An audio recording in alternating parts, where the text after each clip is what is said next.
2022 경기실학연구센터 방구석 실학원정대 영상기획 제2부 현실외교의 전략가 성호 이익. 성호 이익은 실학자 중에서도 가장 많은 제자를 양성하여 실학의 결실을 맺게 하는 데 큰 역할을 했습니다.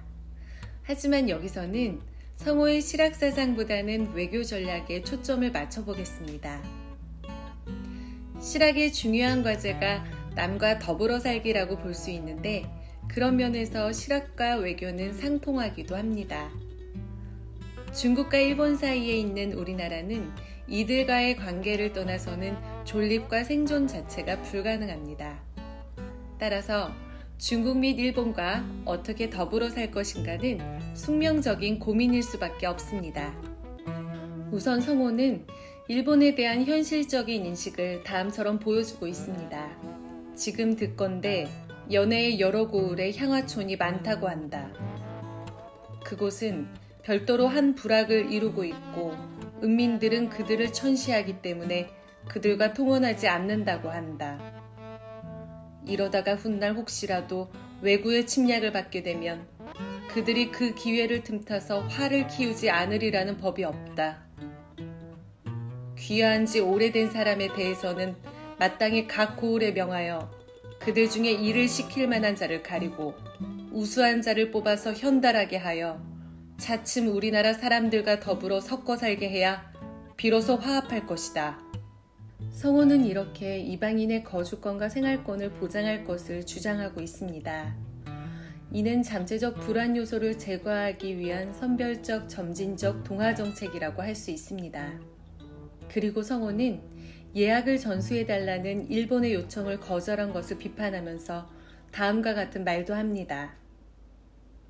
우리가 만약에 이번 기회를 틈타서 적절한 방법으로 그들을 진작시켰더라면 그들도 곧바로 변화되어 그를 숭상하게 되었을 것이다. 그래서 문예로서 선비를 뽑을 정도까지 된다면 한창 성대하게 스스로 뽐내느라 외국을 엿볼 겨를이 없을 것이다. 이렇게 되면 어찌 양국의 이익이 아니겠는가. 이렇게 성호는 한일 간의 평화적 관계 구축을 위해서 문화교류가 필요하다고 보고 있습니다. 성호는 병자호란을 둘러싼 분분한 논쟁, 즉 을이냐 이해냐의 문제는 선택의 문제가 아니라고 봅니다. 작은 나라가 큰 나라를 섬기는 것은 힘으로 굴복한 것이지 마음으로 복종하는 것은 아니다. 시나라 칭하고 군사를 파병해 전쟁을 돕더라도 결국 힘으로 굴복하는 것은 면하지 못할까 두려운데 더구나 그 뜻을 거역한다면 사직을 보존할 수 있겠는가. 이해를 무시하고 의리를 선택하는 것이 가능할 것 같지만 그것은 생존이 걸려있는 문제이기 때문에 가능하지도 정당하지도 않다는 것이 성호의 생각입니다.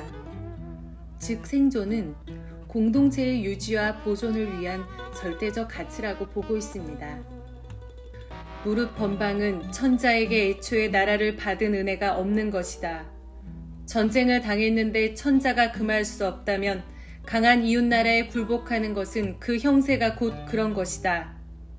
하지만 임진년의 일로 말하면 거의 망해가다가 겨우 보존되었으니 이는 나라를 존속시켜준 은혜이고 나라를 받은 것과는 같지 않다. 이처럼 성호는 조선이 명나라한테 나라를 받은 은혜가 애초에 없었다고 단언합니다.